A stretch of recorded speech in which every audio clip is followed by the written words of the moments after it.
नमस्कार। आज यो जो कालापानी लिम्पियाधुराको एउटा विवाद फेरि चाहिँ चर्किँदै गएको छ।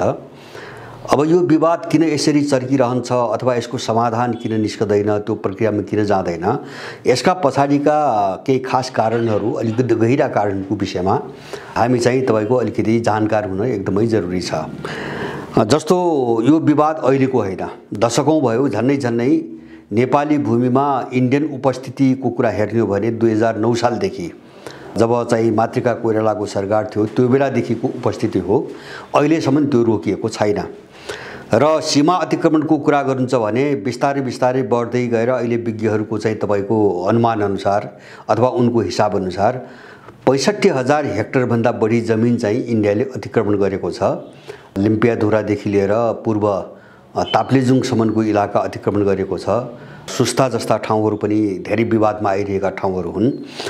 अब यसको समाधान किन हुँदैन? जस्तो यो कालापानी लिम्पियाधुराको जुन विवाद आयो, यो विवादको विषयमा यहाँको संसदले, यहाँका दलहरूले एउटा संकल्प प्रस्ताव संसदबाट पारित गरेर एउटा नक्सा पनि पारित गरे र त्यो घटना एउटा पुरै नाटकीय, पुरै चाहिँ तपाईको एउटा प्रहसन अथवा देशको भूमि ल्याउने, इन्डियासँगको समस्या समाधान गर्ने भन्दा पनि अरु कुनै शक्तिको खेलको निम्ति खेलिएको एउटा तमासा हो भन्ने कुरा मैले त्यही बेला सुरुमै भनेको थिएँ।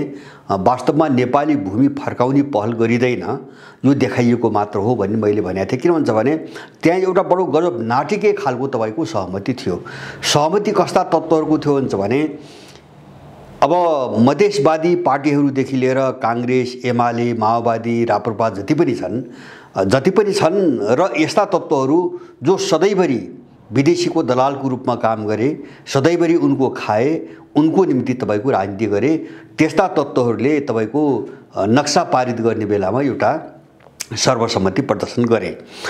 त्यसको एउटा कारण मैले उही बेला पनि भनेको थिएँ, त्यो चाहिँ तपाईको इन्डियाबाट हाम्रो भूमि फिर्ता लिने पहल भन्दा, त्यो संकल्प भन्दा पश्चिमा शक्तिहरूको इन्ट्रेस्टमा इन्डियालाई तर्साउनुको निम्ति खेलेको एउटा खेल मात्र थियो भन्ने कुरा मैले त्यही बेला भनेको थिएँ। किन भन्छ भने अमेरिकनहरू र युरोपियनहरूले अहिले इन्डियालाई चीनसँग कसरी लडाउने, कसरी भिडाउने भन्ने चाहिँ एउटा ठूलो प्रयत्न गरिरहेका छन्। उनको सम्पूर्ण रणनीति त्यहाँ केन्द्रित छ। अब जब इन्डियनहरू अलिकति चाहिँ तपाईको चीनसँग सम्बन्ध सुधारे जस्तो अवस्थामा जान्छन् हैन, अब त्यो बेला उनले इन्डियालाई तर्साउनुको निम्ति यस्ता खेलहरू खेल्छन्। जस्तो इन्डियाभित्रका आन्तरिक मामिलाहरू उठाउँछन् अथवा छिमेकीसँग जोडिएका मुद्दाहरू उठाउँछन् र इन्डियनलाई तर्साउने, त्यसपछि आफ्नो नियन्त्रणमा लिएर आफ्नो रणनीतिमा प्रयोग गर्ने उनको चाहिँ सधैँभरि त्यो नीति रहँदै आएको छ। किन भन्छ भने अब उनीहरूलाई के थाहा छ भन्छ भने इन्डियाको सम्बन्ध पश्चिमाहरूसँग मात्र होइन कि रुससँग पनि राम्रो सम्बन्ध छ। त्यसकारणले रुसबाट कटाउन नसक्दासम्म इन्डियालाई चीनका विरुद्धमा प्रयोग गर्न सकिँदैन भन्ने कुरा उनलाई थाहा छ। अब अर्कोतिर चाहिँ चीन र रुसका बीचमा यस्तो खालको एउटा समझदारी, मित्रता वा चाहिँ अघोषित एउटा गठबन्धन बन्दै गयो जसले चाहिँ सिङ्गो संसारलाई नेतृत्व गर्ने दिशामा अगाडि बढेको छ। त्यसलाई तोड्नको निम्ति पनि अथवा चीन र रुसका बीचको सहकार्यलाई तोड्नको निम्ति पनि इन्डियालाई चीनसँग फसाउन जरुरी छ। किन भन्छ भने अब चीनसँग इन्डियालाई फसाइयो भने अब रुसप्रति इन्डियाले एउटा सोच बनाउन बाध्य हुनुपर्छ। किन रुससँग पनि मित्रता र चीनसँग युद्ध, यो दुईटै चीज एक साथ चाहिँ चल्न सक्ने अवस्थामा छैन। किन अहिले पूर्व र पश्चिमको जो ध्रुवीकरण भइरहेको छ, यो ध्रुवीकरणमा रुस र चीन अलग्गिने सम्भावना छैन। यो दुईटा शक्ति नै पश्चिमा शक्तिहरूलाई चुनौती दिने मुख्य शक्ति रहेको छ। त्यसकारणले गर्दाखेरि इन्डियनहरू जब अलिकति नर्मल हुन्छन्, सामान्य हुन्छन्, चीनसँग सामान्य हुन्छन्, त्यो बेला पश्चिमाहरूले चाहिँ उसका छिमेकीहरू अथवा उसको आन्तरिक राजनीतिमा एउटा भट्काउने खालको खेलहरू खेल्छन्। र मलाई के लाग्छ भन्छ भने लिम्पियाधुराको नक्सा पनि त्यसको एउटा उपज थियो। जसरी इन्डिया स्वतन्त्र भएपछि हैन, सन् 1948 मा उनीहरूले राष्ट्रसङ्घबाट काश्मीरको एउटा मुद्दा पारित गराए कि काश्मीरमा जन्मसंग्रह गर्ने र जन्मसंग्रहको नतिजा जे हुन्छ उसको भविष्य त्यही अनुसार तय गर्ने। काश्मीर इन्डियामा रहन चाहन्छ वा पाकिस्तानमा रहन चाहन्छ वा स्वतन्त्र एउटा देशको रूपमा चाहिँ त्यही कायम हुन चाहन्छ। अब राष्ट्रसङ्घबाट त्यो पारित गराइसकेपछि जुन बेलासम्म इन्डिया तपाईँको सोभियत सङ्घको धुरीमा थियो अथवा सोभियत सङ्घसँग एउटा गठबन्धन बनाएर बसेको थियो, त्यो बेलासम्म यिनले सधैँभरि काश्मीरको मुद्दा उठाए, जनमत मुद्दा उठाए। अब रुसले सदैव त्यस बेलाको सोभियत युनियनले सधैँभरि त्यसको चाहिँ विरुद्धमा भिटो पावर प्रयोग गर्दै आयो। तर सोभियत युनियनको विघटनपछि सन् 1991 मा सोभियत सङ्घको विघटनपछि इन्डियनहरू चाहिँ तपाईँको इन्डिया चाहिँ पश्चिमाहरूको कित्तामा गयो। किन भन्छ भने रुस र इन्डियाका बीचको 20 वर्षे मैत्री सन्धिको म्याद पनि सकियो। त्यसपछि सोभियत युनियन पनि छिन्नभिन्न भयो। अब हिजोको सामर्थ्य उसँग रहेन र इन्डियनहरू बिस्तारै चाहिँ तपाईँको पश्चिमा कित्तामा गए। पश्चिमा कित्तामा उनीहरू गइसकेपछि काश्मीरको कुरा उठाउन उनीहरूले बन्द गरे। अब काश्मीरमा जनमत सङ्ग्रह गराउने कुरा उठाउन बन्द गरे। अहिलेसम्म चाहिँ उनको मुख बन्द छ। किन भन्छ भने इन्डियालाई काहीँ प्रयोग गर्न सकिन्छ कि भन्ने उनको आशा अहिले पनि जीवित छ। त मैले लिम्पियाधुरा यससँग कहाँ जोड्न खोजेको भन्छ भने काश्मीरमा उनीहरूले जुन भूमिका खेले हैन, जनमत सङ्ग्रह गराउने विषयमा जुन भूमिका खेले ठ्याक्कै लिम्पियाधुरामा उनको भूमिका त्यही हो। त अब संसदबाट पारित गरिसकेपछि एउटा चाहिँ हतियार पश्चिमाहरूलाई सधैँ के भयो त भन्छ भने अब इन्डिया आफ्नो अनुकूल चाहिँ तपाईँको नबन्ने स्थिति आयो भने यही नक्सालाई हतियार बनाएर चाहिँ तपाईँको उसलाई तर्साइराख्ने अथवा उसमाथि हिट गर्ने यो रणनीतिमा पश्चिमा शक्तिहरूको एउटा चाहिँ चाल अन्तर्गत यो नक्सा पारित गरिएको हो।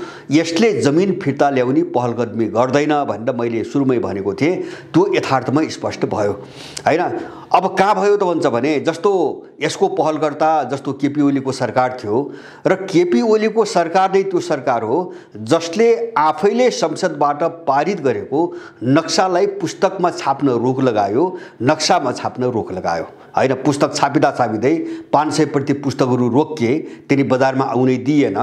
र त्यति मात्र हैन, ओलीको सरकारले त्यो जमिन फिर्ता लिनको निम्ति पारित गरिसकेको जमिन फिर्ता लिनको निम्ति कुनै पनि कूटनीतिक वा राजनीतिक प्रक्रिया अगाडि बढाएन।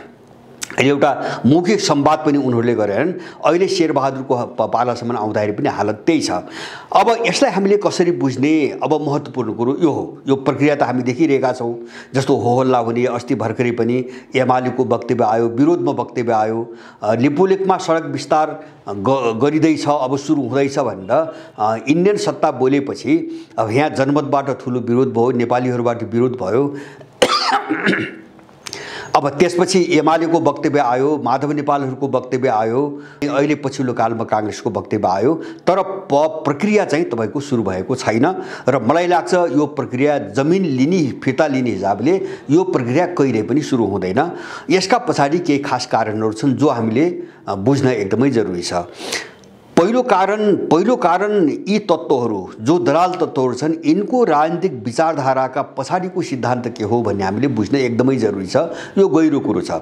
जस्तो यिनको चाहिँ राजनीति के हो, जस्तो चाहिँ एउटा प्रजातन्त्रप्रति यिनको धारणा के हो, राजनीतिप्रतिको यिनको धारणा के हो भन्छ भने शक्ति र सत्ता यो दुईटा चीज कसरी हत्याउने यिनको राजनीतिक सिद्धान्तमा पनि मात्र यति कुरा छ र यिनको प्रजातन्त्रको व्याख्यामा पनि त्यही छ। त्यसैले गर्दाखेरि अहिले जो मान्छेहरू छन् यी मान्छेहरू केवल शक्ति र सत्ताको निमित्त मात्रै राजनीति गरिरहेका मान्छेहरू हुन्।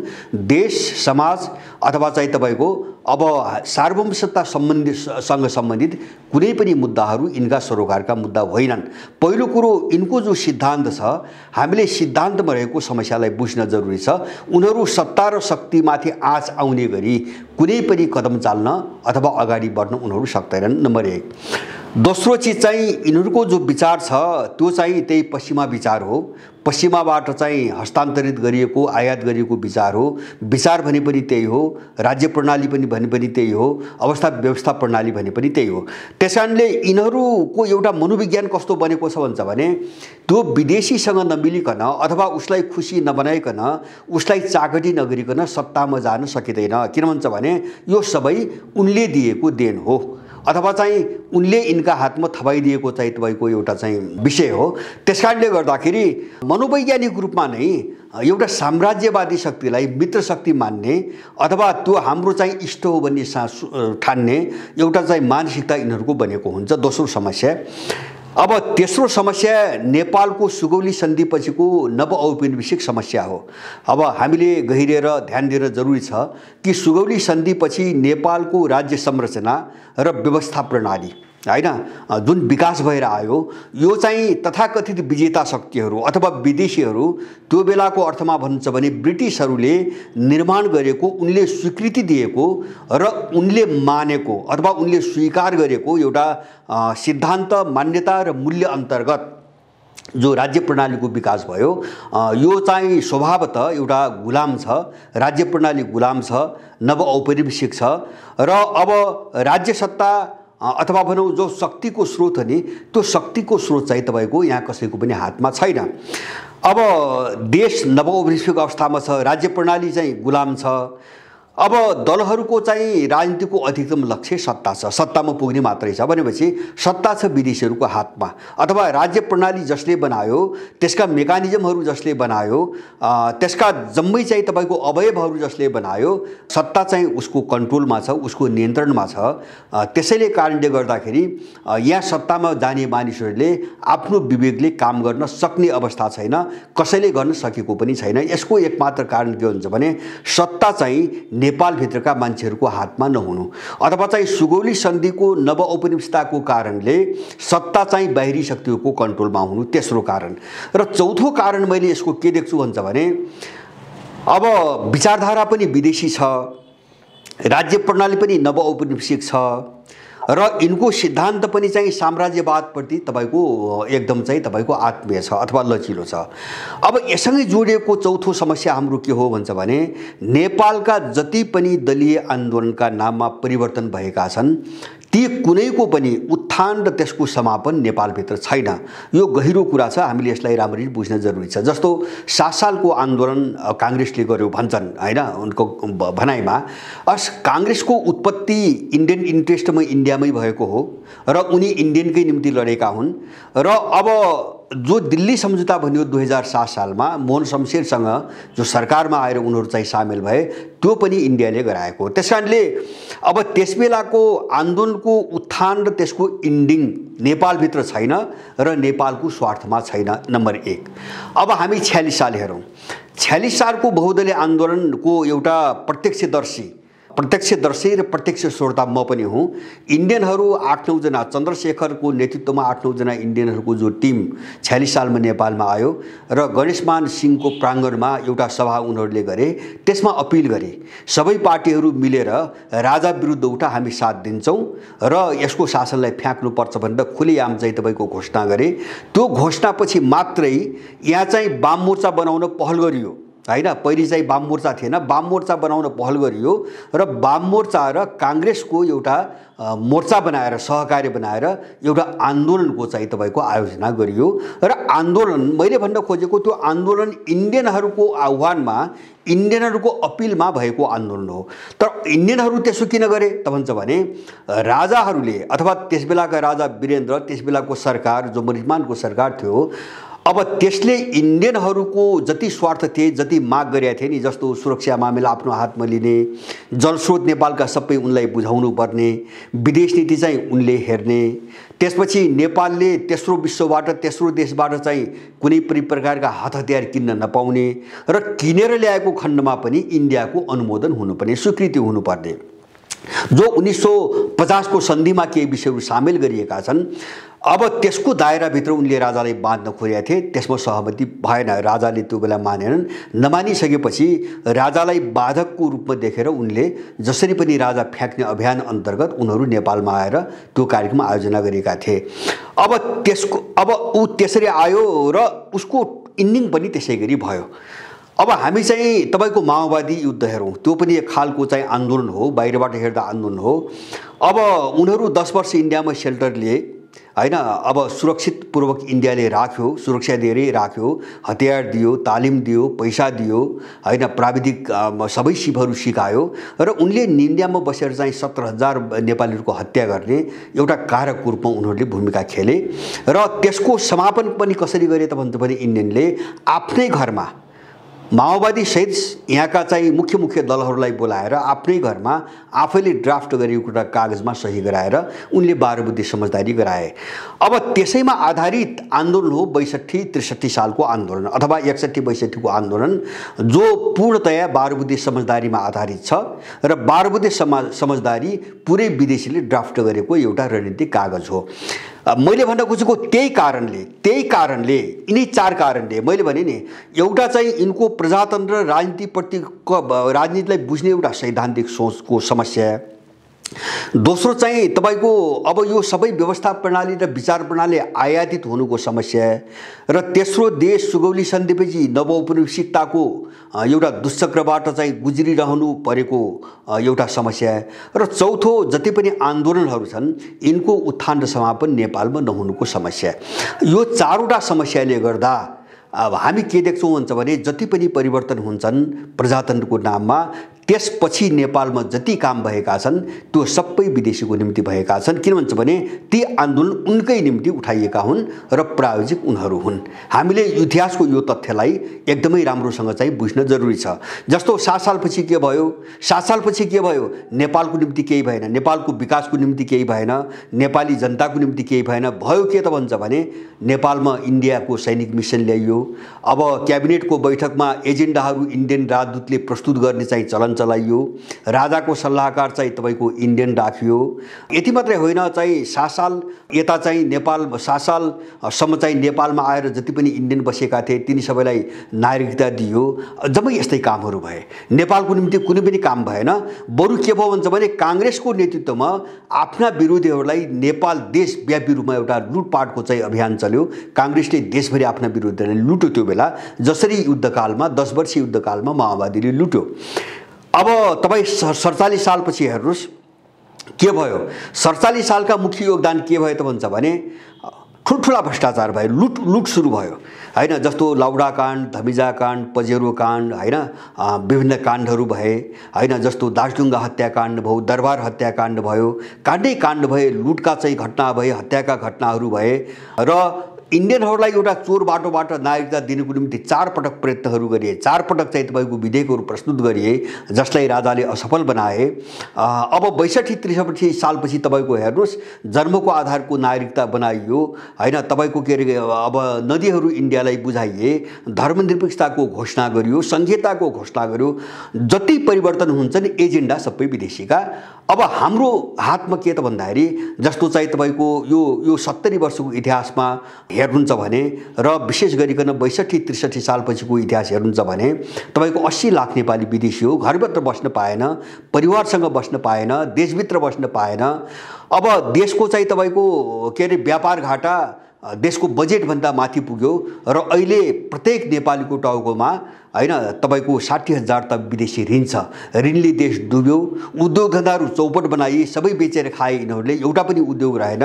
माने देश कसरी मास्ने र चाहिँ विदेशी कसरी पोस्ने, बस प्रजातन्त्र अथवा दलीयता अथवा चाहिँ तपाईको यो परिवर्तन भनेको त्यसले बोकेका अर्थहरू तिनै हुन्। हामीले लिम्पियाधुराको नक्साको जब चर्चा आउँछ हामीले यो सन्दर्भ र यो परिवेशभन्दा बाहिर गएर हामीले बुझ्ने गल्ती गर्न हुँदैन र यिनीहरूबाट यो समस्या समाधान हुन्छ भन्ने कुरा हामी सोच्नु पनि हुँदैन। यो मात्रै यो अपराधीहरूको खेल के हो भन्छ भने जस्तो एउटा कुनै प्रतिपक्षमा छ, सत्ता पक्षलाई अप्ठ्यारो पार्नुको निम्ति वक्तव्यबाजी जारी गर्छ अथवा बाहिर धेरै विरोध हुन थाल्यो भने सत्तामा बसेकोले अर्को वक्तव्य जारी गर्छ। बस वक्तव्य जारी गर्ने भन्दा यो प्रक्रिया अगाडि बढ्दैन।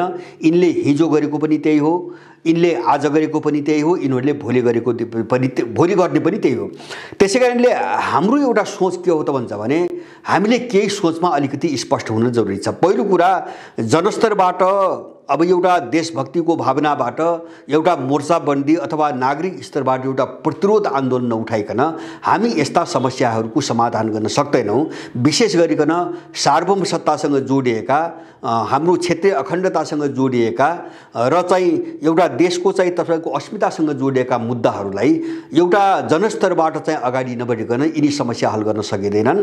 अब यसको निम्ति मलाई लाग्छ चाहिँ जति पनि प्रणाली, जति पनि विचार अथवा चाहिँ जति पनि दलहरू नेपालमा छन् अहिलेसम्म अस्तित्वमा रहेका, यिनको पतन, यिनको विनाश अनि यिनको समाप्ति नै अब त्यो चाहिँ तपाईँको भूमि फर्किने एकमात्र शर्त हो।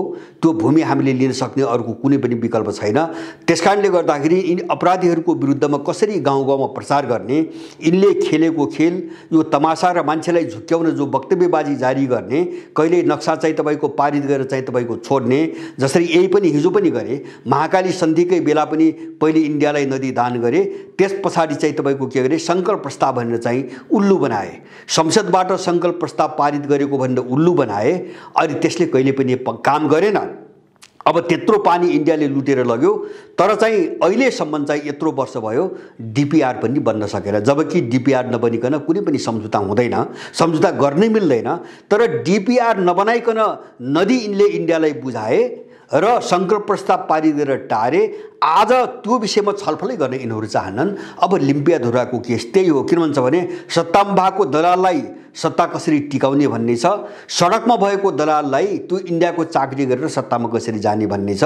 यिनको यो चाहिँ जो नीति हो यसलाई हामीले राम्ररी बुझ्न जरुरी छ र यसको निम्ति सबै नेपालीहरू एकजुट भएर एउटा देशको सार्वभौमिकताको निम्ति अरू सबै मुद्दालाई छोडेर एक ठाउँमा उभिएर यिनका विरुद्धमा एउटा प्रतिरोध आन्दोलन उठाउने दिशातिर सोच्नुपर्छ भन्ने मलाई लाग्छ। हस् त, धन्यवाद। जय जगन्नाथ।